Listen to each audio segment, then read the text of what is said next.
Om Swastiastu. Perkenalkan, nama saya Lusri Adiningsih, NIM 21 14 10 10 11, Program Studi Hukum Hindu, jurusan Dharma Sastra. Di sini saya akan menjelaskan mengenai pentingnya pendidikan anti korupsi serta peran pemerintah dalam mencegah tindak pidana korupsi di Indonesia. Tugas ini dibuat untuk memenuhi tugas mata kuliah tindak pidana korupsi yang diampu oleh Ibu Ide Ayu Aryani Kemenuh, SSOSH, MPhilH. Baik, di sini saya akan menjelaskan mengenai pengertian korupsi dan pengertian tindak pidana korupsi.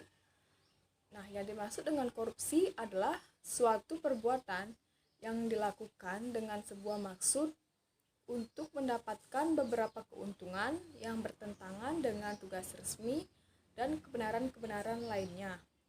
Sesuatu dari perbuatan dari suatu yang resmi atau kepercayaan seseorang yang mana dengan melanggar hukum dan penuh kesalahan memakai sejumlah keuntungan untuk dirinya sendiri atau orang lain yang bertentangan dengan tugas dan kebenaran-kebenaran lainnya.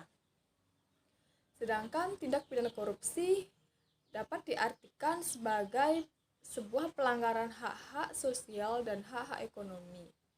Tindak pidana korupsi juga dapat diartikan sebagai suatu tindak pidana dengan penyuapan, manipulasi, dan perbuatan-perbuatan melawan hukum yang dapat merugikan keuangan negara dan dapat merugikan kesejahteraan atau kepentingan masyarakat umum.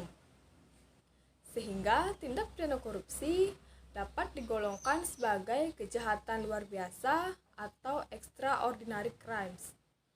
Undang-Undang Nomor 31 Tahun 1999 ditetapkan sebagai undang-undang tentang pemberantasan tindak pidana korupsi.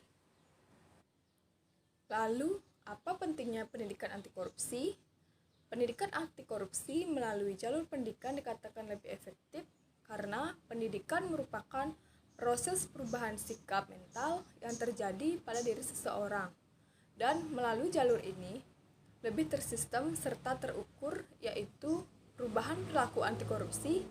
Melalui media pendidikan, maka diperlukan sebuah sistem pendidikan anti korupsi yang berisi tentang sosialisasi bentuk-bentuk korupsi, cara pencegahan dan pelaporan, serta pengawasan terhadap tindak pidana korupsi. Pendidikan anti korupsi dinilai menjadi salah satu strategi pemberantasan korupsi karena dapat menciptakan ekosistem budaya anti korupsi dalam membangun karakter generasi muda. Pendidikan anti korupsi juga sangat penting bagi perkembangan psikologis pola pendidikan yang sistematik dan mampu membuat kita mengenal lebih dini hal-hal yang berkenaan dengan korupsi, termasuk sanksi yang akan diterima jika melakukan korupsi. Dengan begitu, akan terciptanya generasi yang sadar dan memahami bahaya korupsi, bentuk-bentuk korupsi, dan sanksi yang akan diterima jika melakukan korupsi. Pendidikan anti korupsi memiliki beberapa tujuan, yaitu untuk membentuk pengetahuan dan pemahaman mengenai beberapa bentuk korupsi dan aspek-aspeknya. Perubahan persepsi dan sikap terhadap korupsi dapat membentuk keterampilan dan kecakapan baru untuk melawan korupsi. Berdasarkan tujuan tersebut, dapat dicermati bahwa pendidikan anti korupsi melibatkan 3 domain penting, yaitu kognitif, afektif, dan psikomotorik.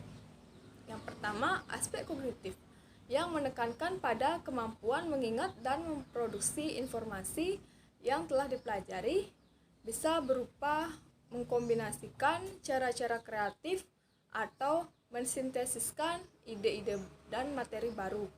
Kedua, domain efektif yang mana menekankan pada aspek emosi, sikap, apresiasi, nilai atau pada level menerima atau menolak sesuatu. Yang ketiga yaitu domain psikomotorik yang menekankan pada tujuan untuk melatih kecakapan dan keterampilan untuk membekali peserta didik agar terbiasa berperilaku anti korupsi. Maka dalam penyelenggaraan anti korupsi, ketiga domain di atas harus diselaraskan atau diintegrasikan dalam target kurikulum baik eksplisit maupun implisit. Dengan demikian, arah pendidikan anti korupsi menjadi jelas berdasarkan kriteria-kriteria yang dapat diukur.